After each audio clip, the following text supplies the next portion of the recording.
Hello, and welcome to City Update. I'm your host, Chuck Emmert. The City of Phoenix is preparing to participate in the 2020 United States Census.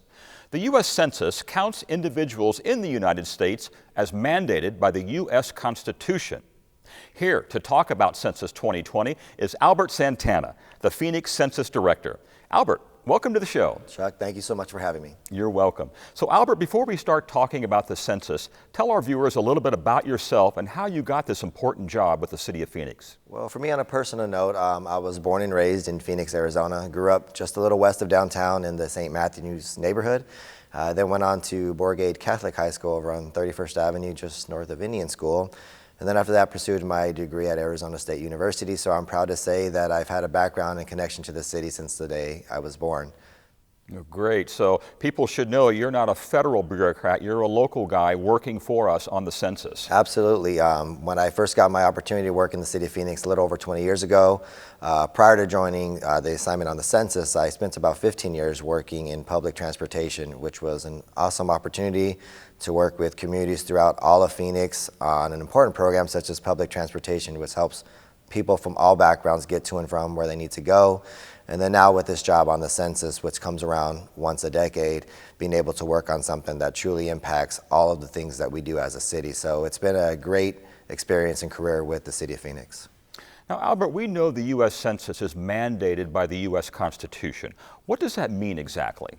You know, since the beginning of us being established as a country, our forefathers put into the Constitution that we would do an enumeration of everyone living in our city. Initially, it was about representation, making sure that we had representation throughout our entire country. And then as that's graduated itself decade over decade, it's not only about representation, but also about the allocation of federal funding, which then directly impacts the social services that we provide to everyone living in our country. So truly the census becomes a lifeline for many things that millions and millions of people depend on every day living in our country, our state, and of course in our city.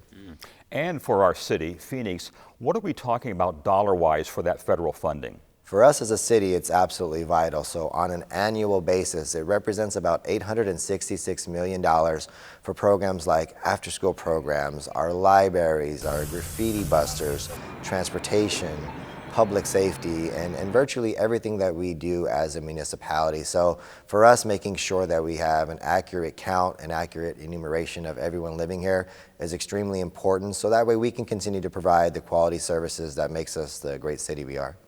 Now, when we talk about an accurate count, when people want to participate in the census, how do they do it? So this time, there's going to be a couple of new ways that we're excited about, but at the same time have to take caution and patience to make sure people understand. So for the first time in the 2020 census, people will be able to participate in a digital format, meaning on your cell phone, on a tablet, or on your computer at home or where you live. Also, you'll be able to phone in to be able to respond via phone. And for those of us that have participated in the past and still want to use the paper questionnaire, that option will still be available. So now instead of just the one option of a paper format, we actually have multiple options to allow, hopefully, and maximize participation this time around in the 2020 census. Now, Phoenix is a big city, and we're leaders in innovation, and you've come up with some innovative ways to allow people to participate in the census. Absolutely. With these new ways of participating, which present opportunities, we also want to make sure that we beefed up our ways of educating people about the ways to participate and the importance to participate. So we are really working hard, especially in our grassroots efforts. We came up with a pretty innovative idea for our census outreach vehicles, which allows us to be very mobile, to get out to hundreds of events and be able to educate thousands of people and have that face-to-face contact, to have these types of conversations. And then also our vehicles are equipped with tablets, so once the form was available, now people can be able to participate and respond to the census at our actual vehicles. And our viewers should know that these vehicles aren't new vehicles, they're repurposed vehicles. Yeah, it's really a part of working together as a team between departments. So they were previously public transit vehicles, specifically our Dial-A-Ride vehicles, and having the background that I mentioned earlier, we worked with our public transit department and we repurposed our Dial-A-Ride vehicles to now what we're calling our census outreach vehicles. So it's really about having those types of interdepartmental coordinations that helps us be able to do better and create more awareness for the public. Now, every person that participates in the census, Albert, represents a dollar amount for the city. And you mentioned some of the city services, but tell us more in detail what we get for those census dollars. You know, for us as a city, again, I talked about the annual amount, which is the 866 that we get collectively, but truly every person counts.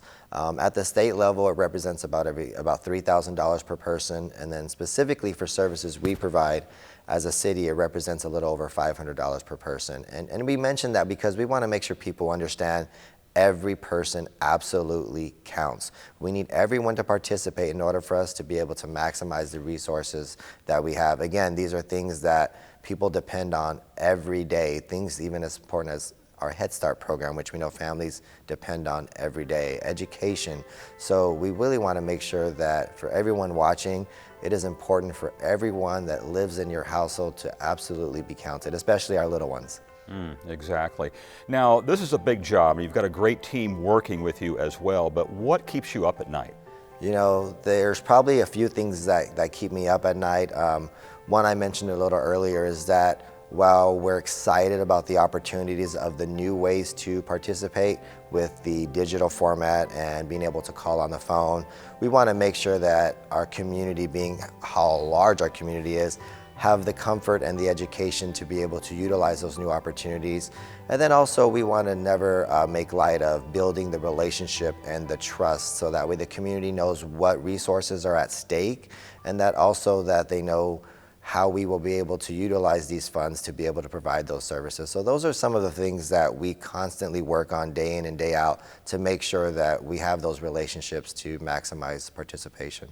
And in terms of maximizing that participation, you've gone out and made people realize that everyone counts, including youngsters, you know, the youth that may have not participated in the last census. Yeah, we really had to dig into our innovative box on this effort, and we came up with a program called My First Census. And really what it does is try to mirror things such as my child's first day at school or a first holiday as a family, and really building a positive spirit to be able to get people and families excited about counting their children. Unfortunately, decade over decade, as a country, as a state, and even for us as a city, children under 5 have been some of the most undercounted. So we're really utilizing this philosophy of My First Census about building a positive momentum about getting people excited about counting their children and getting children excited about being counted for the first time in something like the census. All right. Well, Albert, thank you so much for being with us today. Is there anything else that you'd like to say before we finish the show?